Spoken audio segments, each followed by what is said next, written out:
ابتدائی دور میں جب کوئی علاقہ مسلمانوں کے ہاتھ سے نکل جاتا تھا تو مسلمان وہاں سے ہجرت کر جاتے تھے، لیکن پہلی بار جب اندلس میں مسلمانوں کے اقتدار کا سورج غروب ہو گیا اور مسلم آبادی کے چھوٹے چھوٹے جزیرے، چھوٹے چھوٹے ٹکڑے وہاں بچ گئے، تو سب سے پہلے علامہ ابن حمام رحمۃ اللہ علیہ، جن کا تعلق اسی خطے سے تھا، انہوں نے فتویٰ دیا یجب علی المسلمین طلب وال مسلم اما البلاد التي قد غلب علیها الکفار یجب علی المسلمین طلب وال مسلم۔ جن خطوں اور جن ملکوں میں غیر مسلموں کو غلبہ حاصل ہو جائے اور اقتدار کی باغ و ڈور مسلمانوں کے ہاتھ میں باقی نہیں رہے، تو ان پر واجب ہے کہ وہاں کی حکومت سے وہ ایک مسلمان والی، ایک مسلمان فیصل کا مطالبہ کریں، اور اگر حکومت کی طرف سے اس کا انتظام نہ ہو پائے تو فیصیر القاضی قاضیا بتراضی المسلمین، تو پھر مسلمان جس کو منتخب کر لیں، ایک فرد کو یا افراد کے مجموعے کو، وہ مسلمانوں کا فیصلہ کرے گا اور مسلمانوں کی باہمی رضامندی کی وجہ سے اس کو فیصلہ کرنے کا حق حاصل ہوگا۔ پھر بعد میں ہمارے تمام فقہا، خاص کر فقہاء احناف نے، علامہ ابن نجیم مصری رحمۃ اللہ علیہ نے البحر الرائق میں، علامہ علاء الدین حصکفی نے در مختار میں، طہطاوی نے حاشیہ در میں، علامہ شامی رحمۃ اللہ علیہ نے، ابن قاضی سماوہ نے جامع الفصولین میں، تمام فقہا نے،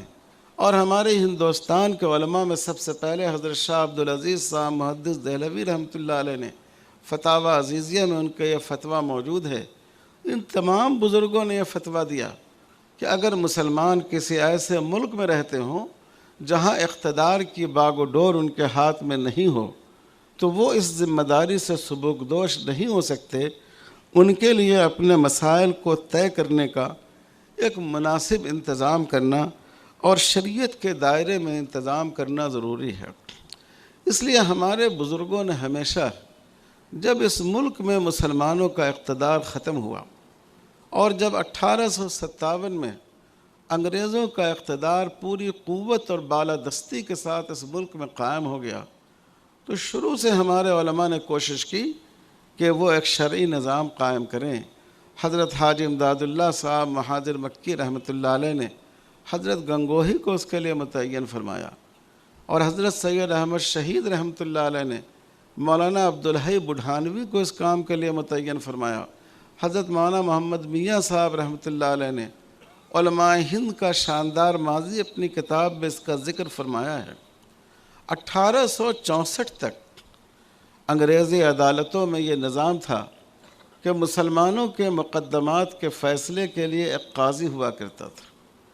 اور ہمارے ہندو بھائیوں کے مقدمات کو طے کرنے کے لیے ایک پنڈت ہوا کرتے تھے جو شاستروں کی بنیاد پر ان کے مقدمات کے فیصلے کرتے تھے۔ لیکن 1866 میں ہماری بدقسمتی سے جو شریعت سے متعلق مقدمات ہیں، جو مسلمانوں کے شرعی معاملات ہیں،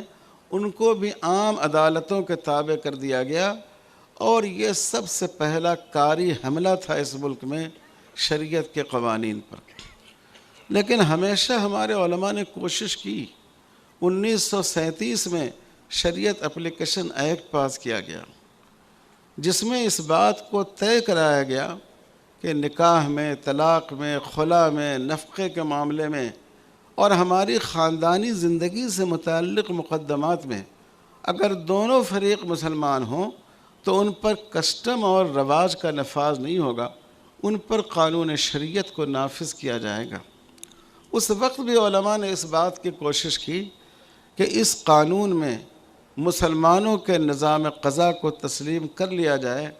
لیکن یہ بات طے نہیں پا سکی۔ پھر 1939 میں جو قانون فسخ نکاح بنا، جس میں امام مالک رحمۃ اللہ علیہ کی فقہ سے فائدہ اٹھاتے ہوئے ہمارے امام ابو حنیفہ رحمۃ اللہ علیہ کے نزدیک عورت کے نکاح توڑنے کے معاملے میں بہت زیادہ احتیاط کے پہلو پر عمل کیا گیا ہے۔ اس کی وجہ سے بعض اوقات عورتوں کو دشواری پیش آ جاتی تھی، اور بعض دفعہ ایسی صورتحال پیش آنے لگی کہ عورتیں اپنے ظالم شوہر سے نجات حاصل کرنے کے لیے مرتد ہونے لگیں۔ اس موقع پر ہمارے علماء نے، جمعیت علماء ہند نے، حضرت مولانا مفتی کفایت اللہ صاحب، حضرت مولانا ابو المحاسن محمد سجاد صاحب، ان حضرات نے اس بل کو مرتب کرنے میں بنیادی کردار ادا کیا،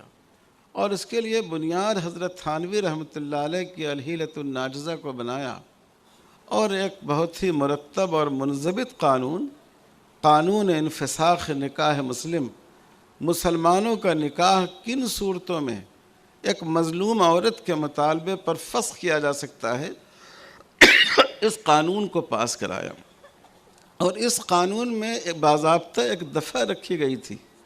کہ جو مقدمات فسخ نکاح سے متعلق ہوں گے،